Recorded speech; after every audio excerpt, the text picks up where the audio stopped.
All right, we're rolling tape or rolling digital, right? Who rolls tape? I didn't have my makeup artist.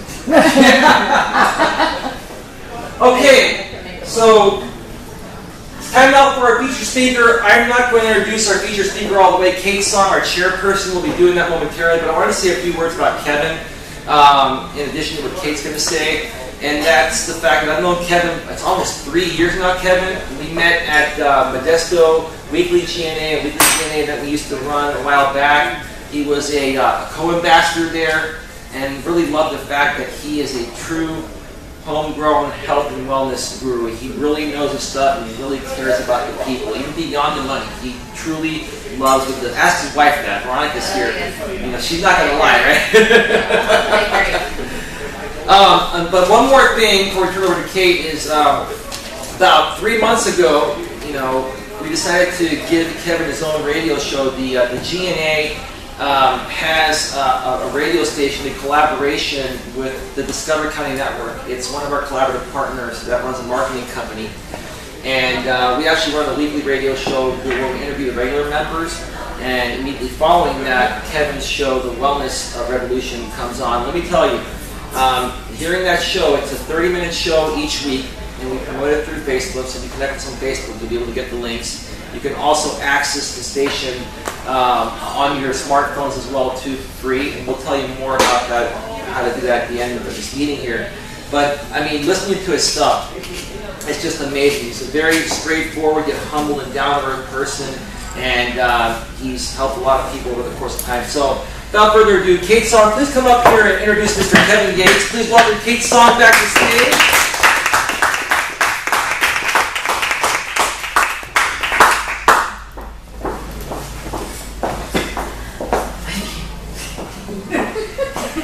You got your notes, Kate? Oh yeah, it's right here on my phone. Okay, so I have to say, I heard Kevin speak once, and I was just really amazed because I thought at that time that I was eating healthy. But I have another business, and that is that I'm a sales rep for a blender company called Blendtech.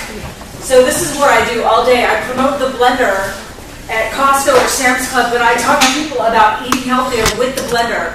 So I think I'm doing much better now than I was before. So about Kevin. So we all know that Kevin is a health and fitness expert, speaker, and author. But once Kevin was 36 pounds overweight with dangerously high blood pressure, and he was diagnosed with generalized anxiety disorder, suffering from depression, living with chronic pain, and he learned how to overcome it. And his life's mission has become to transform lives through performance. And for over 14 years now, Kevin has worn many hats as a performance coach, a speaker, educator, author, husband, and father, helping people from all walks of life build stronger bodies, minds, and lives by overcoming injuries and chronic pain, with weight loss and reducing stress, increasing energy, and performing their best for sports or work or just the demands of everyday life. Kevin has provided wellness programs, health education, and motivational speaking for companies such as fitness academies in Istanbul, Turkey, Taylor Farms Pacific, and All-American Sports Academy in Tracy, Valley Transit Authority, and the Cathedral of Faith in San Jose, and many more. He has 2 books, The Stress-Free Diet and The Dream Principles, a featured expert in muscle imbalances revealed, an educational program for fitness professionals, and the creator of Muscle Imbalance. That one I was curious about. It's been used by doctors, physiotherapists, fitness professionals worldwide, including the United States, Canada, Australia, and the UK. Kevin's purpose is to inspire, influence, and impact people by inspiring them to perform their best. So, let's give a strong welcome for Kevin Yates. Yeah! Woo!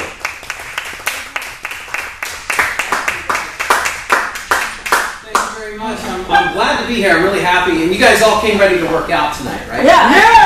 I think that brings me all right. I just say, Kevin. Yeah, good. I'm really excited though, and I'm glad that you guys are all here because this is a chance where I get to share some of the strategies that I've developed over the last 14 and a half years. Because one of the things, we're very health conscious now. We're always trying to do the right things to get in better shape, work on becoming healthier, and having more energy, dealing with stress, things like that. And one of the things that we're always trying to do is eat a little bit better, right? But one of the problems is that when we are like on the go all the time, from the time that we get up in the morning, our feet hit the ground, we're off running, boom, boom, boom, like all day long. And what happens is that we rarely have the time to get a meal in sometimes. I mean, we're going without breakfast a lot of times, going all the way until lunch.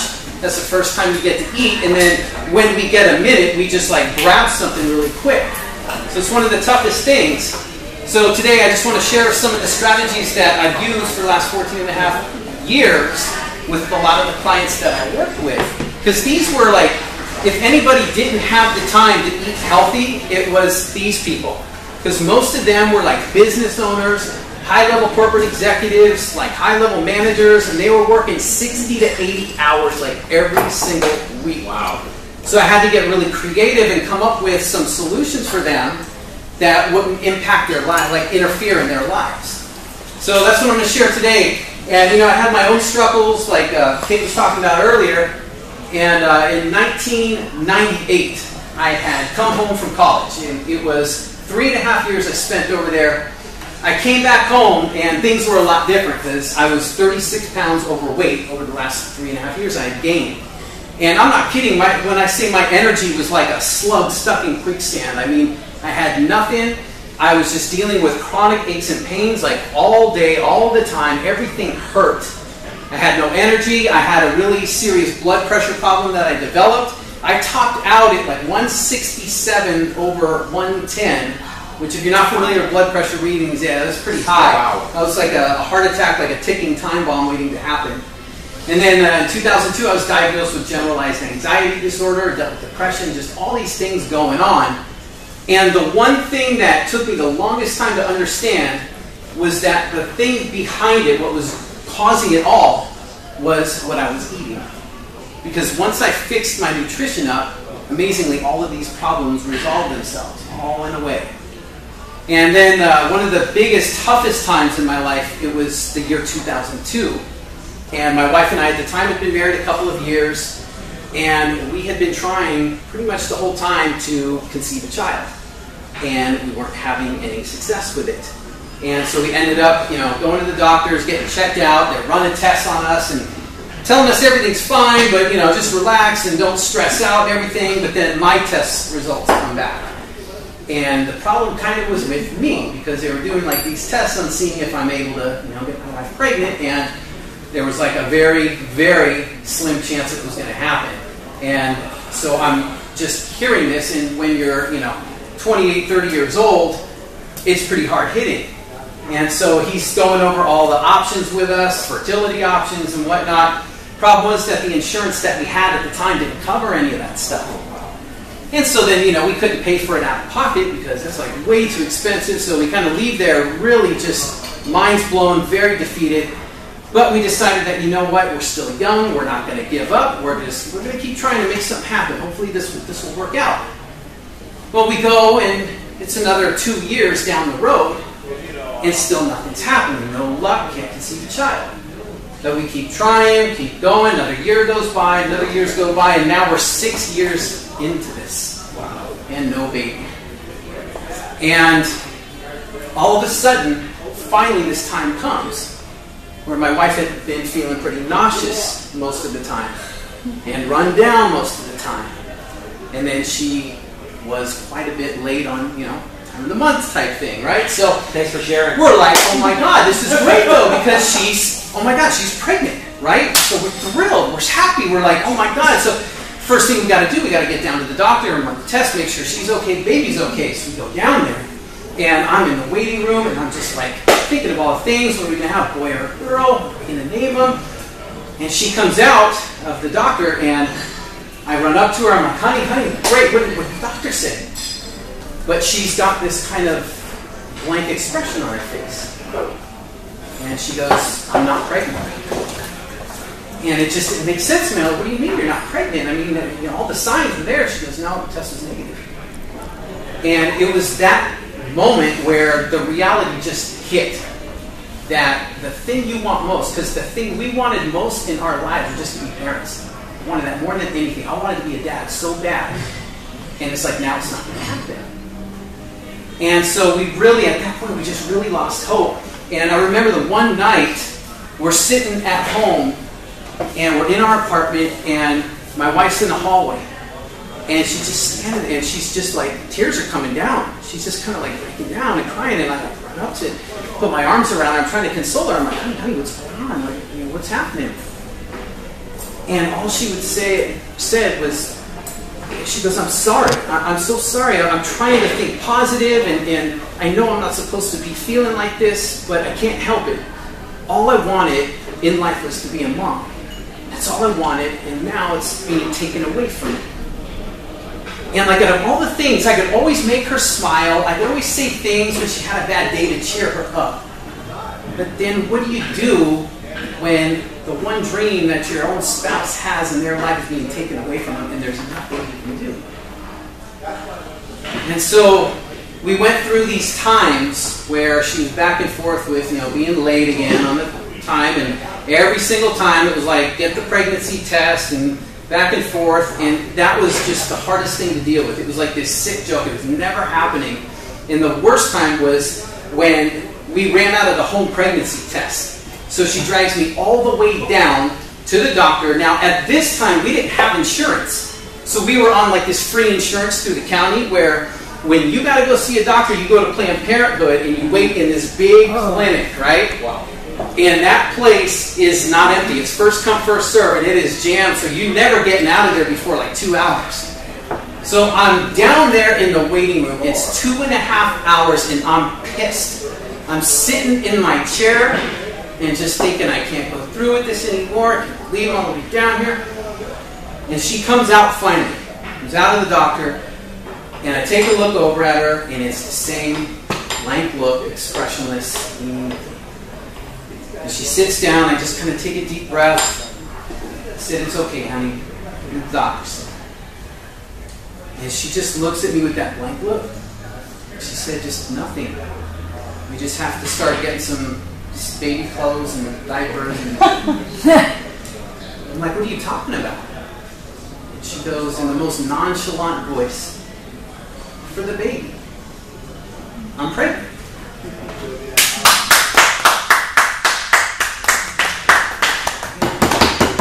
I'm like, my jaw's about to hit the floor.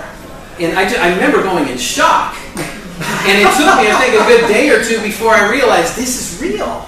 Like 6 years, over 6 years of struggle with infertility, and now the moment's here. So we're like jazzed up, right? And we go through the 9 months, and finally the day is here, delivery day. So we're at the hospital, we're in the delivery room, my wife's getting a little loopy off the meds. And we're in the delivery room, and so this is the big moment, and I'm excited. And the doctor makes it very clear, though, there are very strict rules here. There are only 3 people allowed in the delivery room. That is going to be my wife, that's going to be me, and the doctor. That is it. And so the time comes, wife goes into labor, and she starts with the pushing. And I'm like right there. She's on the table. I'm in the front row. I got the best seat in the house. But I'm looking around, and I'm noticing that, wait a minute, my mom's in here. My mother-in-law's here. My stepmother's here. My niece is here. My sister-in-law's here. We got a room packed full of family members here who aren't leaving the room. But cool enough as the doctor was, they let them all stay because they knew, they were so into this moment, every bit along the way that we were. And so we got to share this moment together. And so my wife's just pushing, she's sitting there, and I'm just like waiting. And that final push comes, and the doctor grabs our baby, and that's right there, that moment, my wife gives birth to a baby girl. Wow. And I never forget, because I'm sitting right here, my wife's there on the table, and when my daughter comes into this world, the first thing she does is this. She looks up with her eyes. She opened her eyes, and she looks right into my eyes. You're in trouble. I like nothing in this world existed. That moment, I can't tell you what that moment meant to have that. But she's looking at me like, that's the loud voice I've been hearing for 9 months. Now I know who you are. But it was great because our daughter, she's 7 years old now. And the reason why I shared this story with you, though, is because if I could go back now, knowing what I know now, if I could change one thing, I would have hands down changed what I was eating. Because nutrition is the one thing. We always think that in terms of our weight and maybe our health a little bit, but we really don't understand the far-reaching effects that it has. Because what you eat affects everything beyond that. It affects how you sleep. It affects your ability to handle stress. It affects how you think. It affects how you perform on the job and in life. And there's so much going on just with what we eat. So I want to share some of these things that I learned with you, some of these strategies, and in hopes that you can use these in your own life. So first off, one of the things, despite our best intentions, I think one of the things that we really want to do is we put our families first. Right? I mean, we always kind of do that, right? We put our families first. It's so important. We do anything for our families. But then what happens is somewhere along the way we kind of lose ourselves, right? Because then we put ourselves last. And so I just want to kind of ask you one thing, though, if you think about this. Just one thing. I haven't actually asked yourself this question, but if something happened to you and you couldn't work, then who would provide for your family? I mean, who's going to pay the bills if you can't? Who's going to keep a roof over your head? Right? What's going to happen to your business or to your job? And the reason why I say that is because I can give you every strategy I can think of, and I can think of a lot of them, but they're really going to be useless unless you put yourself at the top priority, right? So what that means is that we actually have to put ourselves as number one, and the reason why is because if we don't take care of ourselves, then we can't take care of all those people who depend on us, right? So before I get going here tonight, can I just have your word, just your word that's starting right here tonight, that you guys are going to put yourself as number one? Yes. Can I get that? Yes. Cool. Yes. All right, you guys, awesome. So let's start up a little bit here. So now, what I want to share with you is 3 strategies. So again, with time being such a tough issue and not really having the time to eat healthy, let alone try and exercise, let alone try and just eat, period, what are some strategies that we can use that'll make eating healthy, or at least just eating a little bit better, make it possible without it having a negative impact in your life, without it interfering with things? So I want to share 3 strategies with you to help you do that, right? So now the first one to think about is it's actually going from reactive, what I call like reactive eating. And what that means is that when we go about our day, what we do is we typically get out of bed in the morning, we're in a rush to get off to work, and then we're working all day. We jump like right in with both feet, and we're doing all kinds of stuff. And then whenever we have a few minutes, then we grab a bite to eat.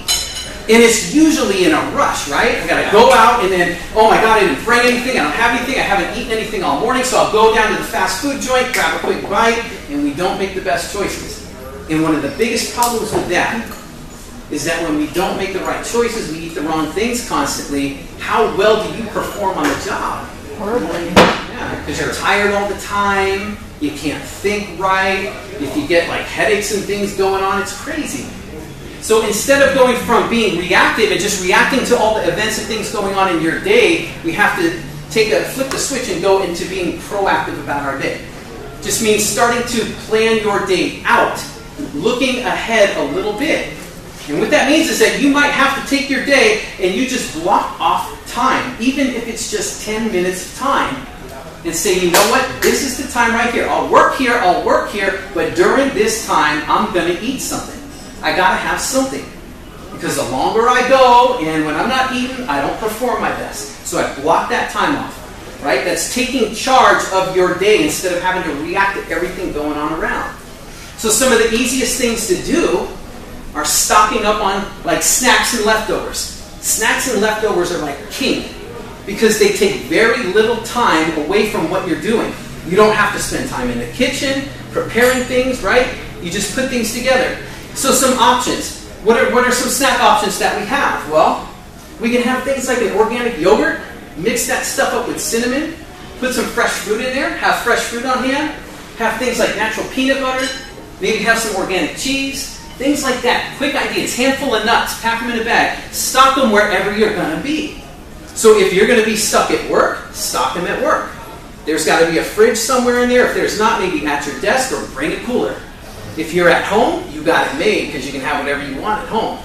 If you're traveling, you're running around in your car, put that cooler in your car. Have it with you all the time.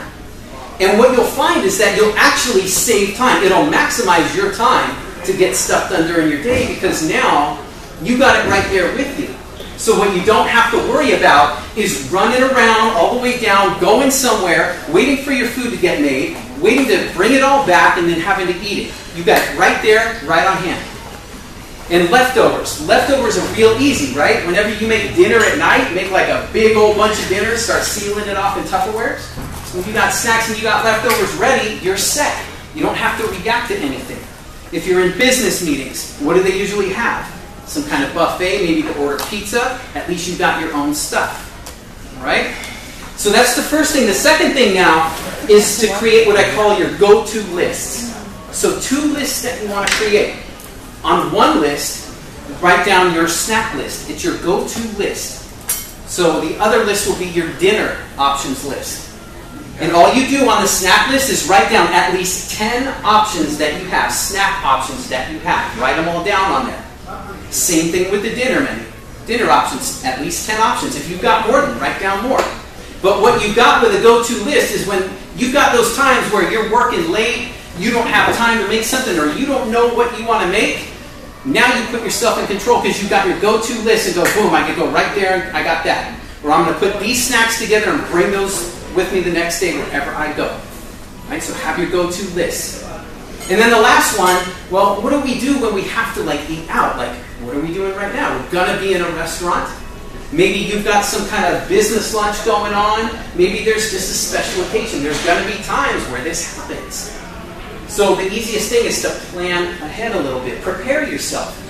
And all it takes is when you know around where you're going to be, do a little Google research. If I'm going to be in Stockton all day and I got to eat out, I'm going to Google restaurants in Stockton. And when the results come up, you just start clicking on them and look at the menus of the restaurants. And you're just looking for some options that work for you. What restaurants have what? Where do I want to go? What can I eat here or there? And kind of make some notes with it. And that way you're never having to react. You never get stuck in a restaurant going, damn, I don't know what the hell to eat here. I'm screwed. Right? You take control of it. You have your options in your back pocket right there. You just plan it ahead. It just takes time, you guys. And we all have the same amount of time every day. The difference is how we use it. But when you put yourself first as your number one priority, guess what happens? We always have time for the things that are most important to us, right?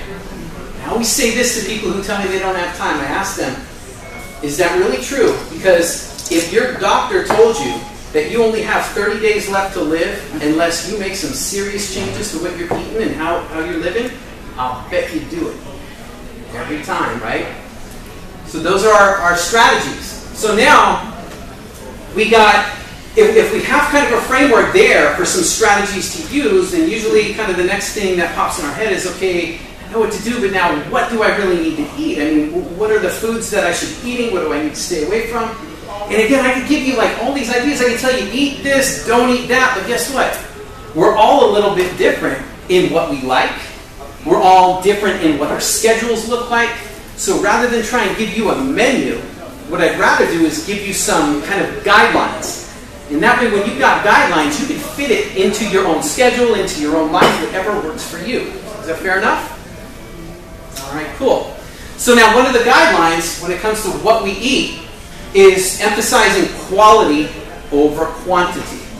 So what I'm talking about is all this stuff that you hear about these calories and carbs and fat, and I got to watch every little gram of everything and weigh all these foods, is nowhere near as important. It doesn't really matter. What really matters is what you're eating.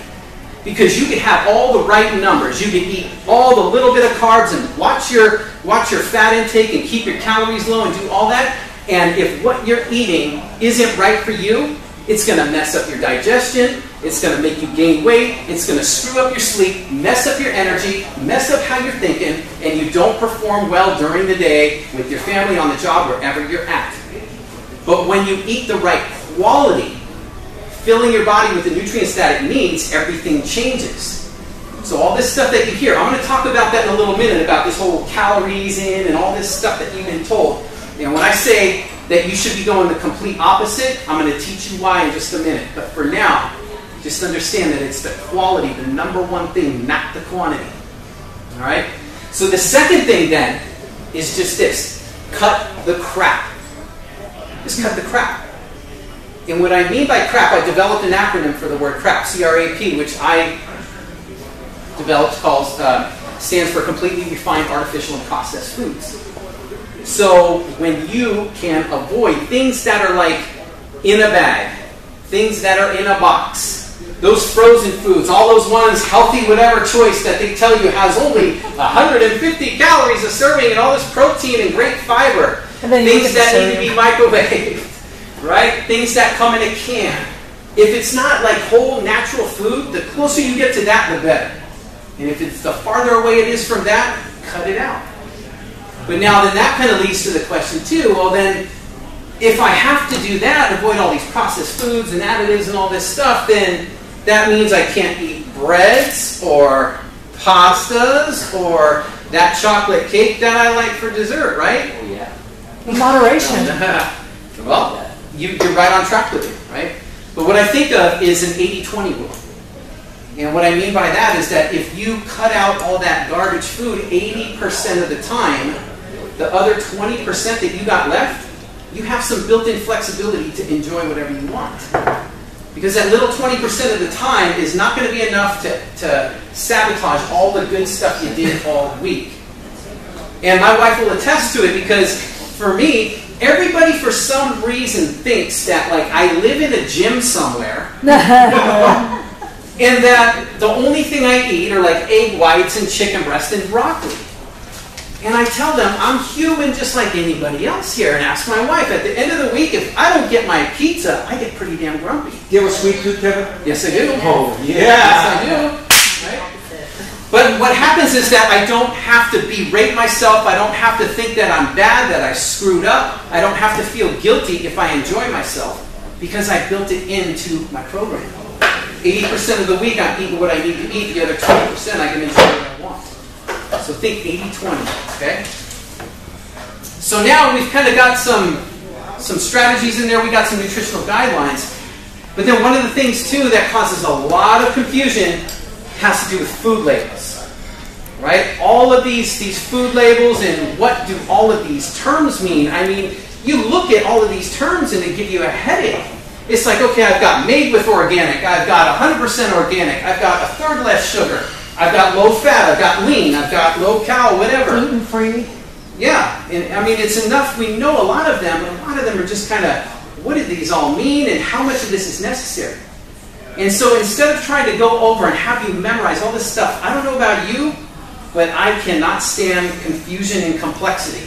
I just like things simple. And so what I did is I just created 5 things that you need to know, just 5 tips that you need to know. And if you know these tips, you will never have to count another calorie. You won't have to measure any kind of food. You don't have to weigh anything. You can just let yourself eat and enjoy it. And don't worry about all the nutritional mathematics because they don't work. And these are 5 things that you're not going to hear any of the experts out there tell you because no one's talking about this. We are so like brainwashed just to hear everything about calories in versus calories out. How many times have you heard it?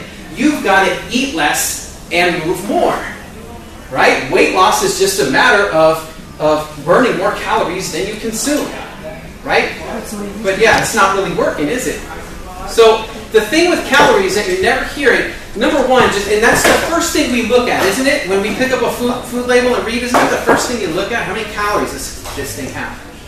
But here's going to be the reason why I say forget the calories. And remember, it's the quality, not the quantity, right? So the number 2 thing then is all about nutrients. And here's why. Did you know that our bodies actually don't use calories? Bodies don't use calories at all. the word calorie was invented or created as a way to describe the amount of energy in food. That's what a calorie is. So what our bodies do when we eat is it breaks all that food down and it pulls nutrients out of it. And that's what our body uses, is nutrients. So that being the case, here's what happens when you hear the advice about having to eat less calories. Well, every time you cut calories out of your diet, you cut nutrients out of your diet. So you get into what I call a bigger nutrient deficit. And the bigger the nutrient deficit becomes, the more you're missing. Guess what starts to happen to you? You don't feel as good. You get tired all the time. You can't sleep well. You can't lose weight. You don't deal with stress as well. You don't think as well. You just can't perform as well. Your body might get stiff and achy and hurt or have trouble recovering from things like exercise. Because what happens is, imagine every cell of your body has a job to do. And our bodies are just trillions of cells all bound together. Each cell has a job to do. Now imagine this. If you go to work and you are run down sick with like a horrible flu, you're chilly, you're aching, fever, everything hurts. How effective are you going to be on the job? Not well. Not very, right? So it's the same thing with our bodies. When we don't give the cells of our bodies the nutrition that they need to do their job, they don't function as well. So all of those cells that regulate hormones, all of those cells that regulate digestion, all the cells that keep your heart beating, your brain so it can think, keeps your blood moving, and keeps your metabolism going, it all shuts down. So instead what we need to do is start thinking about taking the opposite approach. Stop focusing on calories and start thinking about, I've got to eat as much nutrients as I can. Flood my body with it. Because what happens then, when you give your body the nutrients that it needs, all those mood swings and those energy highs and lows and those hunger cravings for all those good, delicious foods that you get all the time, they don't happen. Because your body's got what it needs. See, the reason we get all those cravings, it's not because we're just simply overeating. We're eating a lot of calories that don't have enough nutrition behind them. And when your body's missing nutrients, it gives you signals to eat. Because it's saying, I need more. So instead of suppressing hunger by eating less, we've got to start thinking about, I've got to eat more nutrients. Right? So think nutrients. And then the third and fourth thing has to do with looking at protein and fat. All right, now everybody knows, you guys have all heard about the benefits of protein. We eat protein, right? But I tie that in with fat. So aside of water, the most important thing in your diet, look for protein. This is a big, big nutrient that we need, protein and fat. So what it does, see, protein and fat, what they do is they give you energy for a longer period. Right? Protein takes a little bit longer to get broken down, so you stay satisfied longer. Your energy levels stay up. Right? You last longer in between meals, you feel better, and you don't have all the highs and lows. From a standpoint of like weight loss, if you're trying to lose weight, the big thing that it impacts is hormones. So I always say that calories are actually stupid. Calories are really stupid because without hormones, when you eat calories, they have no clue where to go. But it's your hormones that drive the traffic. Your hormones tell the calories, you're going over here, you're going there, you're doing this, and you do that. So the hormones play a big role, and the big hormone that we want to think about is one called insulin. So every time we eat, it affects our insulin levels to some degree, depending on what we eat. So when you eat protein and fat, those have the least effect on your insulin levels. The thing that's important from a weight loss standpoint is that when insulin levels are up, your ability to burn fat and lose weight is down. Because insulin stores everything. It stores fat. It doesn't allow you to release it. So when we eat things that have less of an impact on insulin, protein and fat, you have a much easier time. You have more energy, feel better, sleep better, perform better, and look better. So in terms of like an amount, because I get asked that a lot, well, how much protein should I be eating? I mean, you read articles that tell you can only digest 20 grams per meal or whatever the case may be. But the reality is that we're all different. There are so many things that influence what our nutritional needs are. We don't even know. Everybody's different, but also your needs day to day might change, and they do. So instead of trying to figure out grams and numbers, which doesn't work because there's no formula that is accurate anyway, you got to go by feedback that your body gives you. Because if you really learn to listen to what your body's telling you, you figure it out. So the things that we want to pay attention to are about 30 to 60 minutes after you eat something. What are you feeling like? Pay attention to your energy levels, what starts to happen. Because what should happen when you eat the right amount of nutrition for you, you'll get a little bit of a lift, just a bit. Nothing like a skyrocket sugar high, just a bit of an energy lift. You'll feel a little bit better. Your thinking becomes clear and really sharp. Your energy lasts a long time. You can go all the way through meals, up to like 4 hours and even longer, without feeling like, oh my God, I'm going low blood sugar, right? That's the things that it helps with. Some of the... yes? Of course. Well, why do when you eat sometimes you just want to go and lay down? Yep, I'll get to that. So what happens is that on the other side, if you have too much, particularly protein or fat, or if you just eat the wrong types of stuff, that's the stuff that happens. You'll start getting negative feedback. So things like feeling tired, things like feeling like you got a headache, feeling like something's sitting in your stomach like a rock, like if they dropped you in a swimming pool, you can anchor down a boat, right? Things like that. So you got to pay attention. Negative feedback, it always means something. I've either had too much of something or just the wrong type of it. So learn to listen to those signals and you'll know. Right? So that's protein and fat. In all the horror stories that you hear about fat, right? Don't ever eat like a steak because you're going to drop dead from a heart attack. Are you kidding me? I can tell you some things that would blow your mind about all these lies that are being perpetuated. But let me just say this. The whole myth with saturated fat and all that stuff, it is a myth. There is nothing unhealthy about it. Our body actually needs it. Our body runs on fat a lot. You never hear about the health benefits of fat. You always hear the horror stories, right? Who's dropping dead and all this stuff. Right. So think about this. Fat protects your liver from toxins, right? Protects it from like poisons going in there. You need fat to effectively pull calcium into your bones and absorb it. Without enough fat, you can't do it.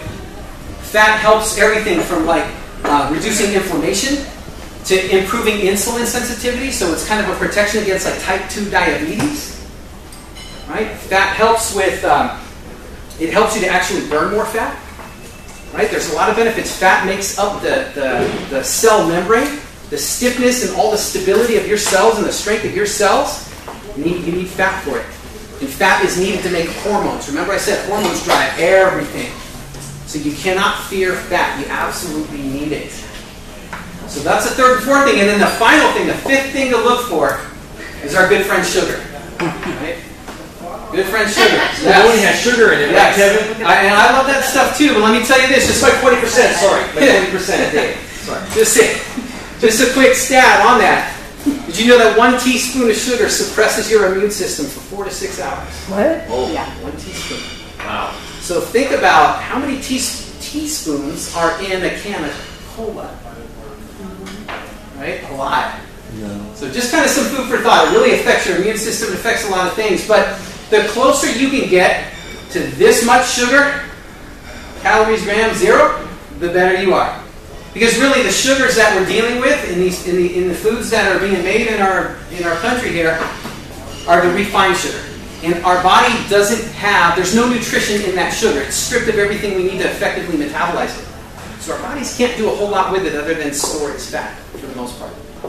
So the closer you get to that, and sugar's the thing that drives insulin up, right? So do carbohydrates. So the things like the breads, the pastas, even whole wheat that we've been told is really healthy.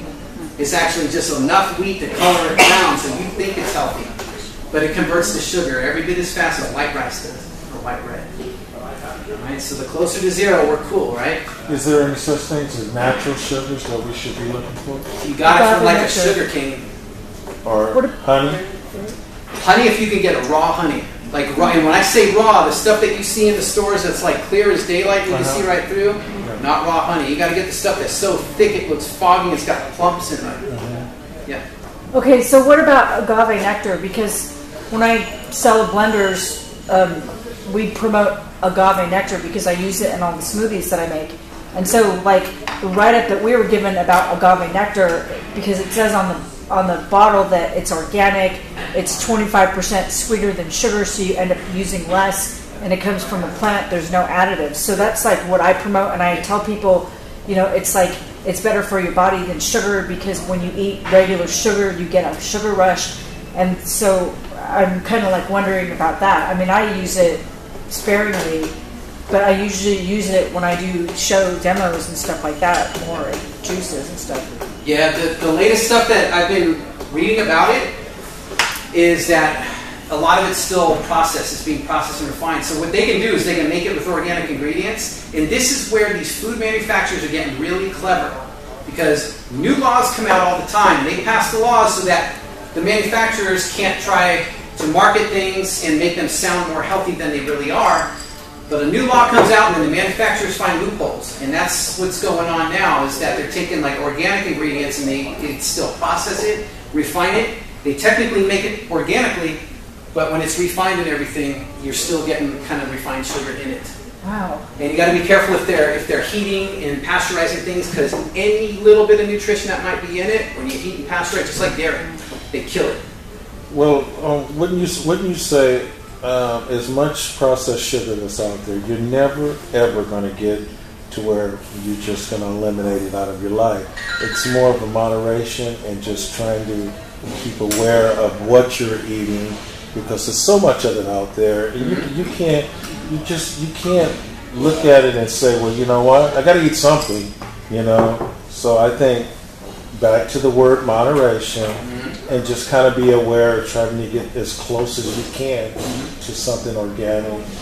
You'll do a lot better than what you're actually, been doing, because you haven't been being aware of what you've been eating, which you just eat it wrong. One thing about moderation, like, I know what you're saying, and to a degree, I do agree with it. The only thing is that what is the definition of moderation? It's different for everybody. Good questions.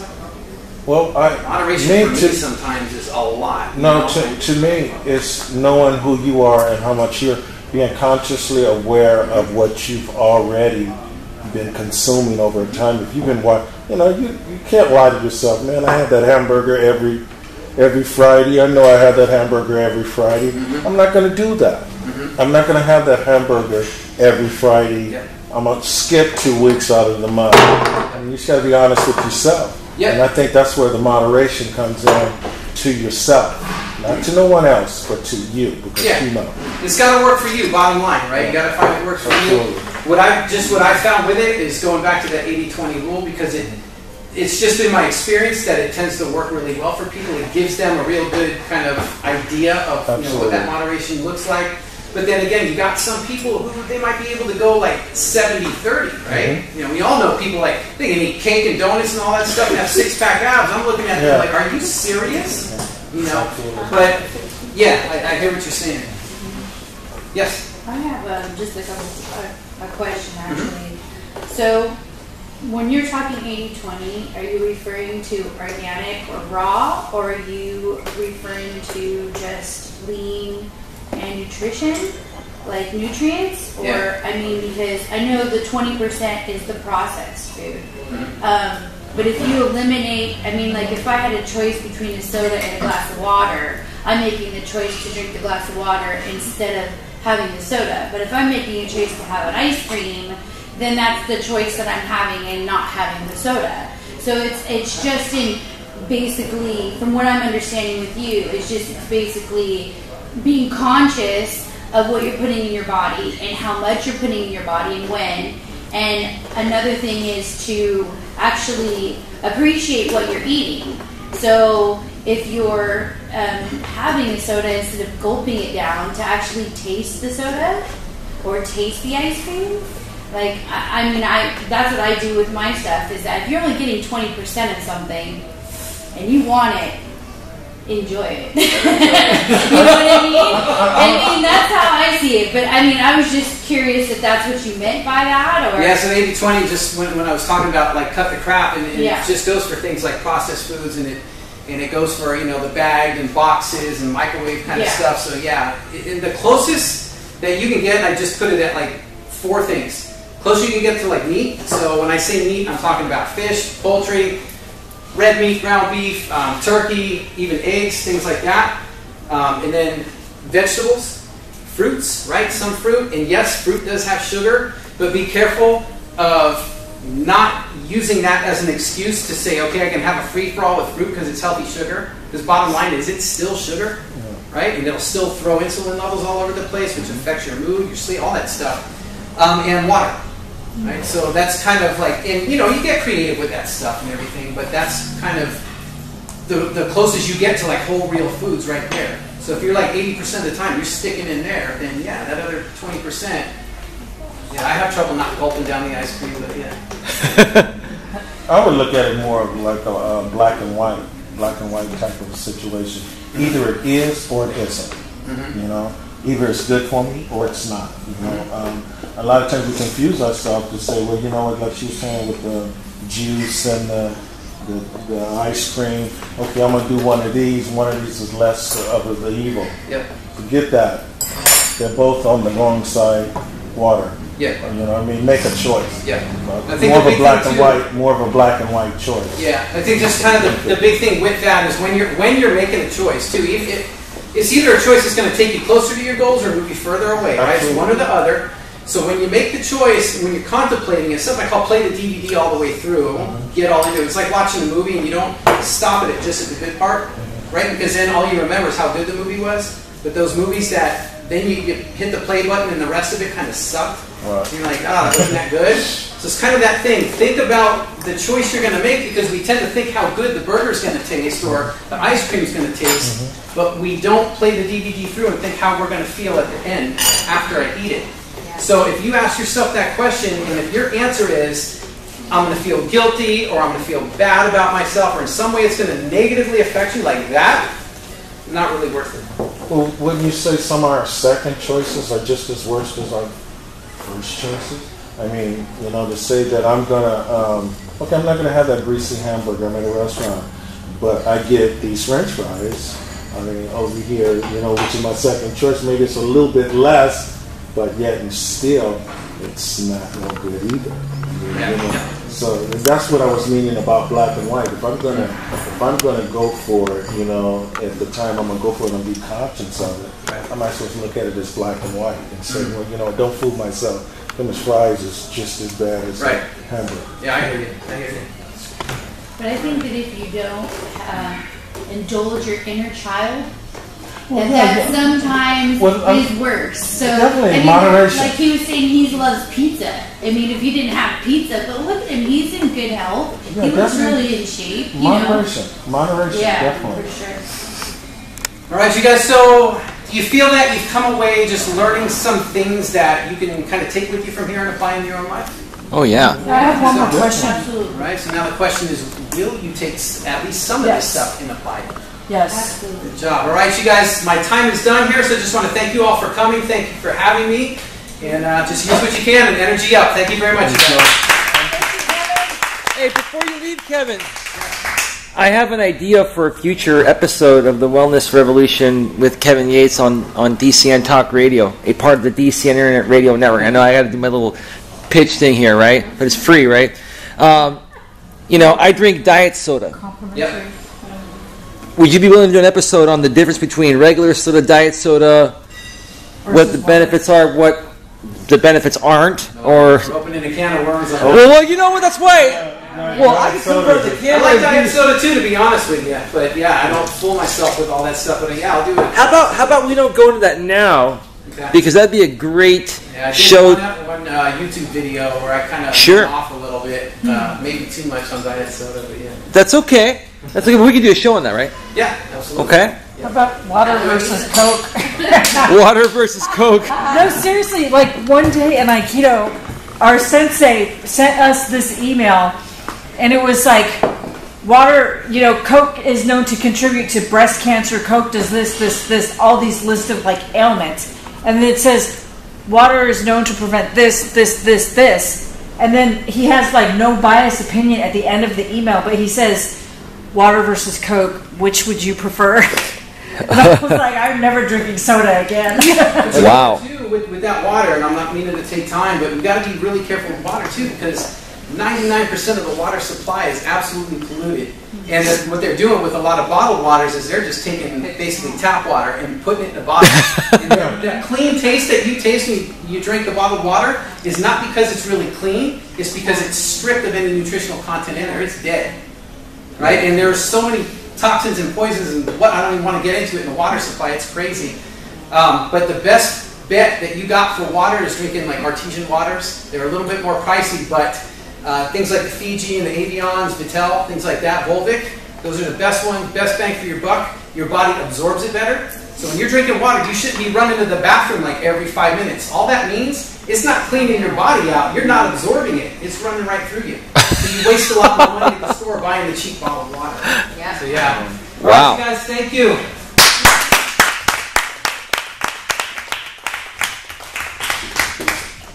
That was awesome. Thank you, Kevin, so much.